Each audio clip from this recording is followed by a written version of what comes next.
Tyrion Lannister is a genius. Despite being a mutilated dwarf whose family hates him, he manages not only to stay alive, but to become one of the most powerful players in the Game of Thrones. And that is because his genius is with people. He's able to get people to do exactly what he wants them to do. How? He is constantly asking one question of the people around him. What do you want? Tell me. What do you want? That is the question, because people act like homing missiles towards their deepest desires. Tyrion finds a way to put the strength of their own desires directly in line with his goals. And if you understand the subtleties of this art, you can begin to influence people in the way that Tyrion does. So in order to figure out what people want, Tyrion uses three major tools. First, cold reading. And by the way, spoilers through season 5 for the rest of this video. I should just take your food and leave you here. Eh? What would you do then? Starve, most likely. You don't think I'd do it, do you? What do you want, Bronn? Gold? Women? Golden women? Stick with me and you'll have them all. But as long as I'm around and not a moment longer. At this point, Tyrion has not spent much time with his character, Bronn, who's a mercenary originally hired to guard him. How does he know all of this about Bronn? How does he know what he wants? It's by paying attention to the clues that he gave during their short interaction. You need a woman. Nothing like a woman after a fight. You'll be out in droves, looking for me in the wrong place. Word's probably got into my father by now. He'll be offering a handsome reward. Everyone knows a Lannister always pays his debts. Tyrion has heard Bronn talk about women, and he sees the look right here when Bronn hears about a reward. Plus, he knows that Bronn is a sellsword, so it isn't a huge leap for him to know that riches and women are what motivate Bronn. This might seem so simple, but many of us do exactly the opposite. Rather than cold read someone else's desires, we shout about how they should do exactly what we want, or how they should do what is fair. We ignore all of the evidence that would tell us the truth, that they just do not care about what we want or what we think is fair. So watch now how another character, Lami, a boy who's just been injured in a battle, completely ignores the fact that he's speaking to a soldier who just killed some of his friends. Help! Help me! Something wrong with your leg, boy? Look at it! Can you walk? No, you gotta carry me. All right. If you take one thing from this video, please let it be this.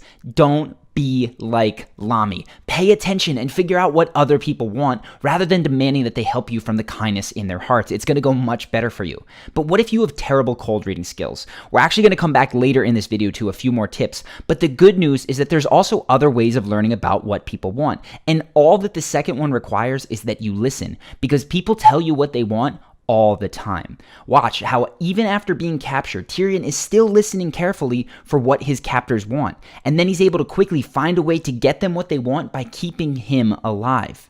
What about the dwarf? Worthless. Cut his throat. Wait! Let's discuss this! And then chop off his cock.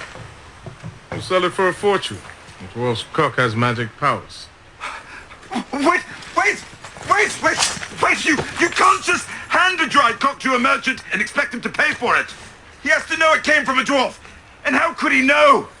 Unless he sees the dwarf. If Tyrion had pulled a Lami in that situation, he would have screamed about how they couldn't or shouldn't right up until they cut his throat. But by listening, he was able to find a way to give them what they wanted by keeping him alive. And again, this seems simple, but how often do we act like this instead?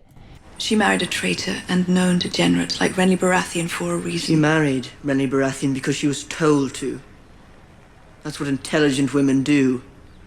What they're told. You need to ask yourself what I don't need to do anything.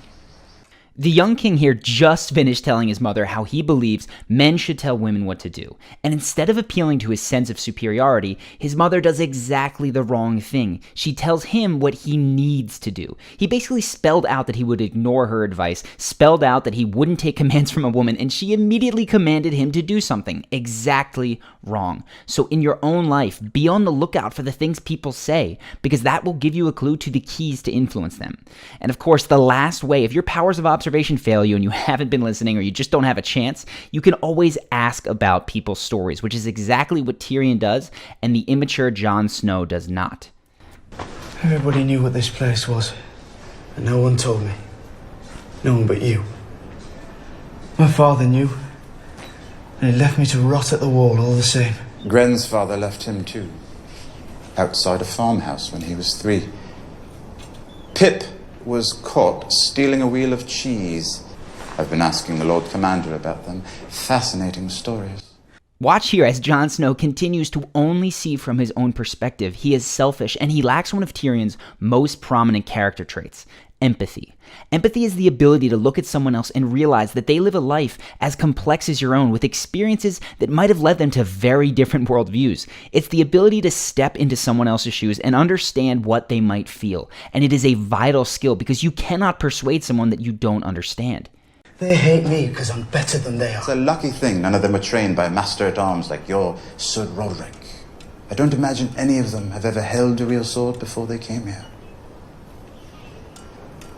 At this point, we've covered 3 ways to understand what other people want: cold reading, listening when they tell you, and straight up asking about their story. But Tyrion's genius is not just in knowing what other people want, it's in how he uses that information. First off, Tyrion speaks the language of the person that he's talking to. I talked in another video about how it's important to match your word choice to your audience's understanding. 2 different people might be motivated both by money, but one might need to hear about an asymmetrical investment opportunity, and another might need to hear about getting filthy rich. Speak the language of the person that you're talking to, and in this next scene, clearly the jailers got a more basic understanding of things. Listen to me. Sometimes possession is an abstract concept. When they captured me, they took my purse, but the gold is still mine. Where? Where? I don't know where, but they free me! It's at this point that Tyrion realizes he's going to need to change the way he speaks in order to get through to the jailer. So watch how he uses common phrases and simple words in order to communicate his message. Have you ever heard the phrase, rich as a Lannister? Of course you have. I am a Lannister. Tyrion, son of Tywin. If you deliver a message from me to Lady Arryn, I will be in your debt. I will owe you gold. Clearly, the issue here is not that the jailer wasn't interested in Tyrion's offer. The issue was that he couldn't understand it. So once Tyrion dumbed down his language, he was able to communicate clearly and get his message delivered. So the second thing that you should note about Tyrion and the way that he uses information about what people want is that he cycles through different possibilities very quickly. He might appeal to gold, to giving you land, to your personal pride, and then to the friendship that you share, all in the same conversation. He doesn't get stuck on just one angle. He's looking for whatever angle is going to work in that moment. So here, watch all of the ways that he tries to convince his sellsword friend Bronn to fight on his behalf. Well, if you want me to kill the mountain for you, it better be a damn big castle. I'm a bit short on costs at the moment, but I can offer you gold in gratitude. My wife is heir to Winterfell. If I emerge from this with my head still on my shoulders, I may one day rule the North in her name. I could carve you out a big piece of it. Does he frighten you so much? I'd be a bloody fool if he didn't frighten me. Why should I risk it? Because you're my friend. If you watch the show, you know that conversation doesn't work out for Tyrion, but it's the sheer volume of options that he explores that I find so impressive. Now, I've breezed over the scene because I'm running incredibly long on this video, but let me know in the comments if you want more on Tyrion's frame games or if you've had enough at this point. Either way, I hope that you have taken the key point in this. First off, don't be a Lami, but second, that influence is not about convincing people to want different things than they already want. It's about showing them that the way to get what they already want, what they have always wanted, is by following you. If you're creative, there's almost always a way to get more for both of you, and that is the point of this video. Tyrion sometimes does this underhandedly, but you can do all of this without being a liar. You can do this by being perfectly honest. So start just by seeking to understand people's motivations and then spot the ways that you can help. If your intentions are truly for both of you to get ahead, you're going to find that it's actually quite easy to demonstrate some of Tyrion's persuasive genius in your own life.